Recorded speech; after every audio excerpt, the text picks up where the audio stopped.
আলমগীর হোসেন, বিশেষ অতিথি পরিকল্পনা কর্মকর্তা। এছাড়া উপস্থিত আছেন RMO ডাক্তার এবং উপস্থিত সকল হরিণাকুণ্ড রাখবেন আমাদের সম্মানীয় জেলা ব্যবস্থাপক মহোদয়।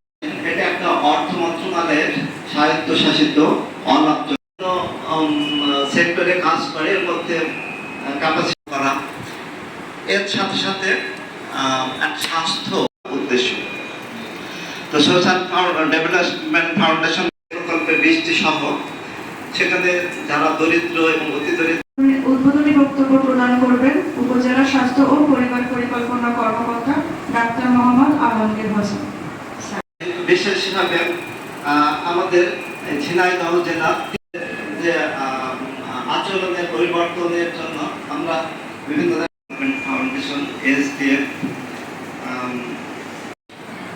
এসবই লক্ষ্য হচ্ছে যে আমাদের স্বাস্থ্য সেবা নিশ্চিত সহ তাদের সোশ্যাল ডেভেলপমেন্ট ফাউন্ডেশন কর্তৃক আয়োজিত